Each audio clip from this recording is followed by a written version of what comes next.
break sitting in the sunshine, maybe. That's what I did. That was really nice. And I'm going to share my screen. Here we go.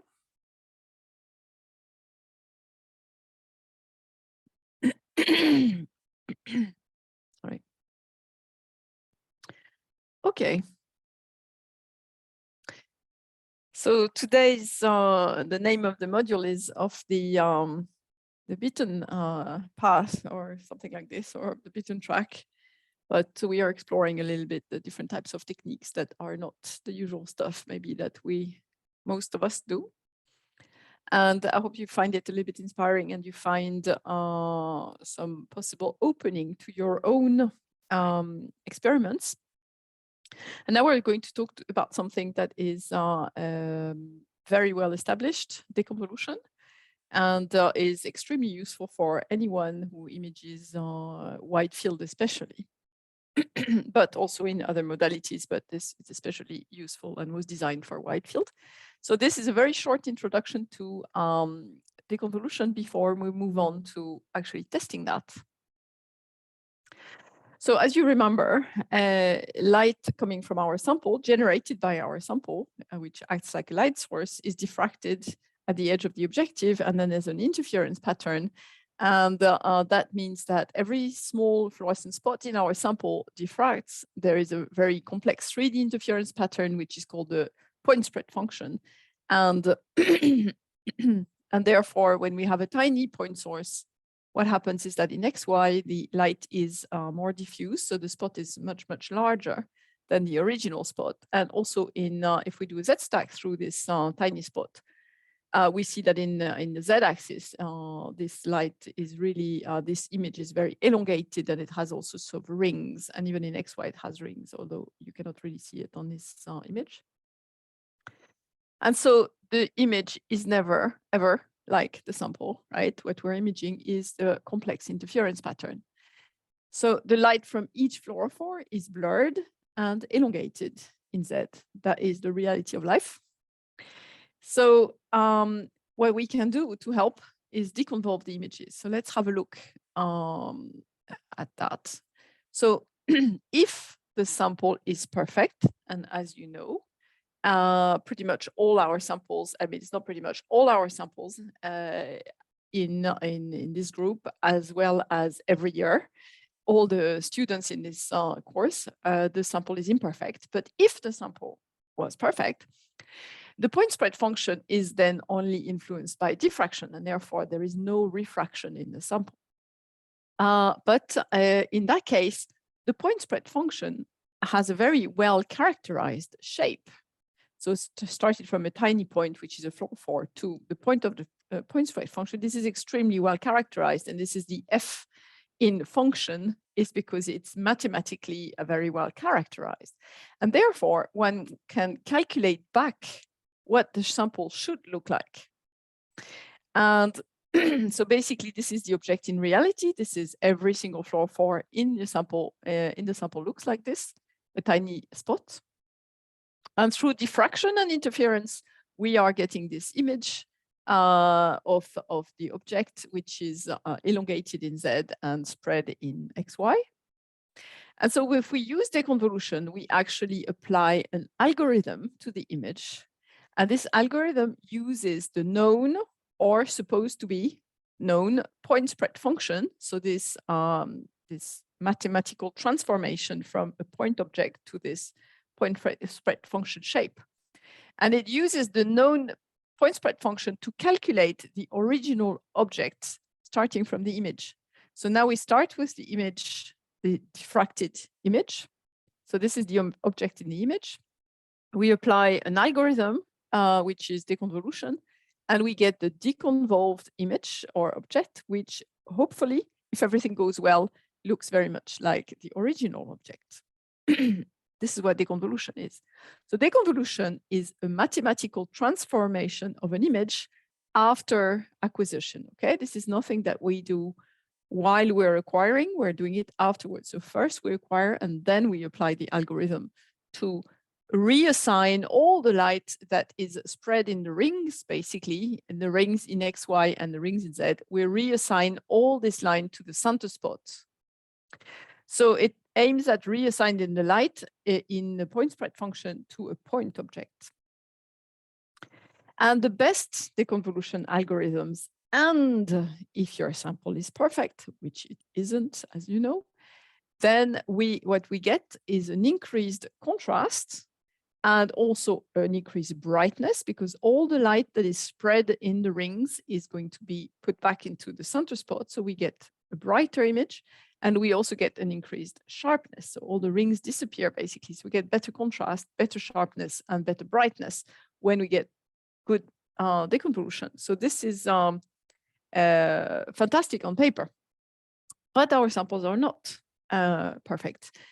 So let's have a look at what type of algorithms we're talking about. There are basically two types of deconvolution algorithms.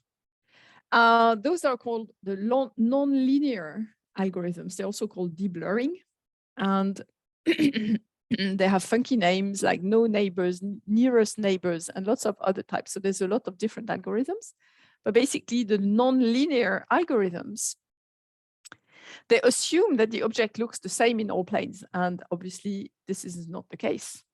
So this is already prone to errors in the guessing. But the great stuff about them is that they are fast. And there is no need to tell the software what the point spread function actually looks like in our sample. So the point spread function in our sample is distorted because the samples are not perfect. And therefore, the real point spread function does not look exactly like the theoretical point spread function. But these software, they assume a certain point spread function based on the wavelengths of the light you're using and based on the objective that you're using. And they assume that your sample is perfect.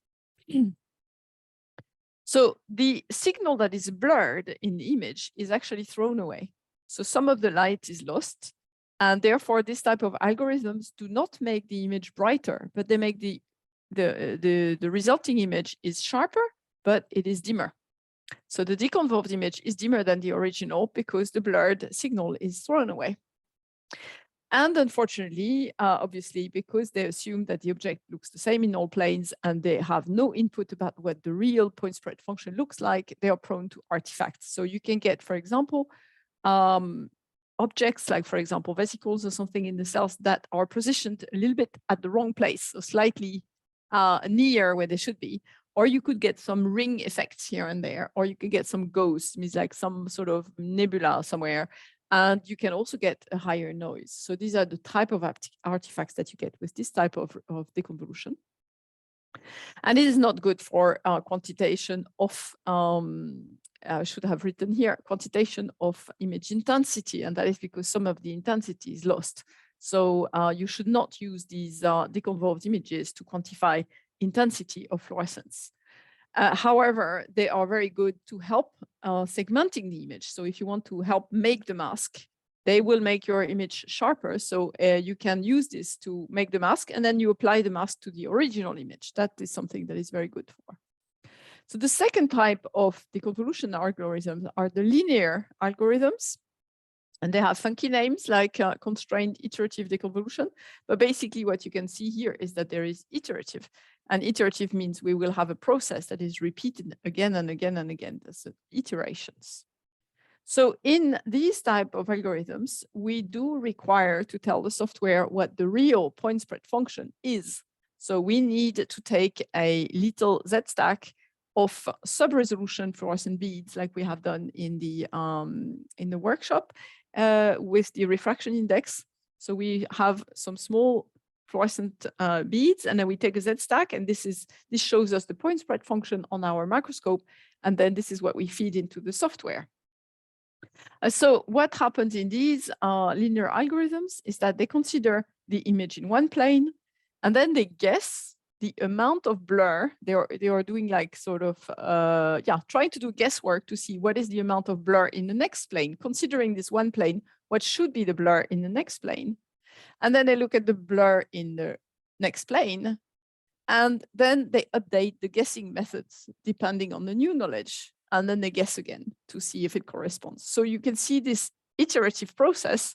So it goes on and on trying. So you can have up to 100 iterations until this guessing and improving the guessing system is not improved anymore. Then there's no need to continue trying this. So this is this iterations of this process of guessing and updating the guessing method that makes them very powerful.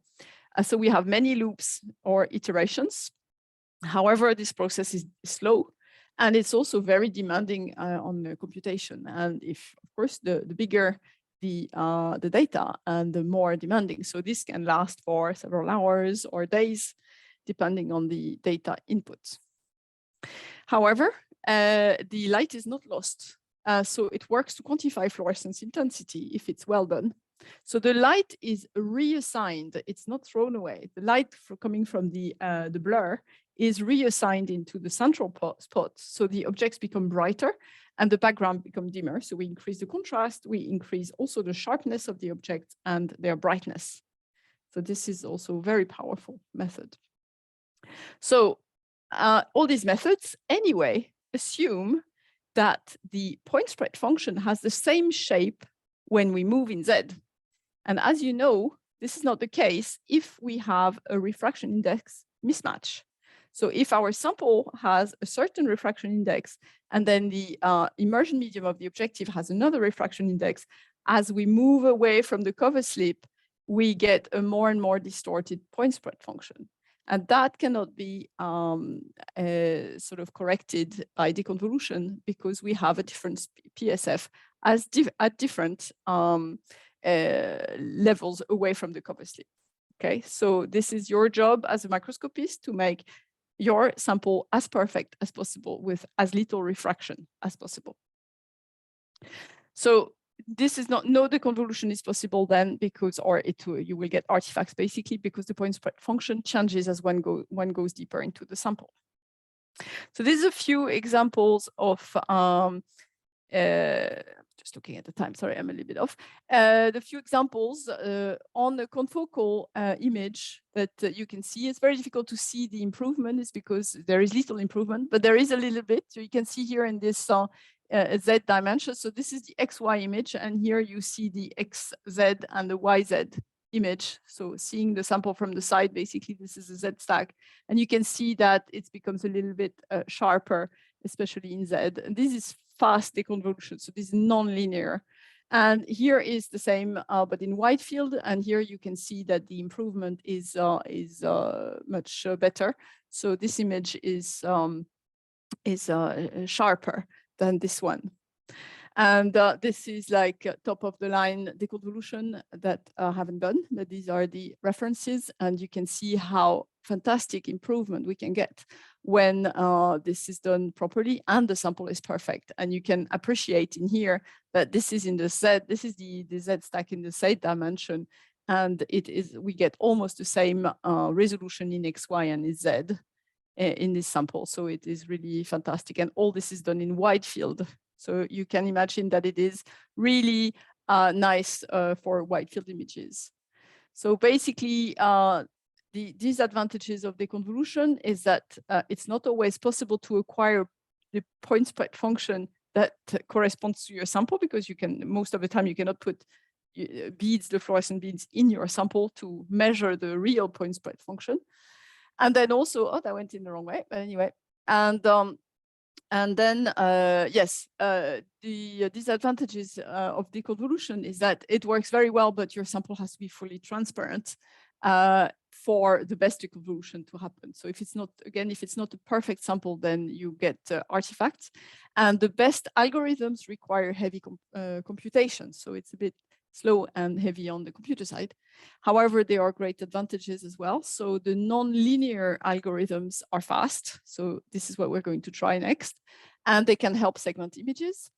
And also, it's very useful to image volumes on a wide field system, or also to improve light sheet microscopy. So you can really, because you can use wide field or light sheet, which do not throw away any light, with pinholes, then you can use a fast acquisition. It's very light efficient, and we have low phototoxicity. But then applying deconvolution to these Z stacks, you can really get very nice images.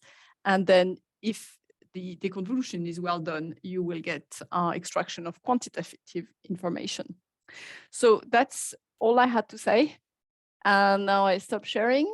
So I want to know if there is any questions about this, and also if any of you has already tried deconvolution.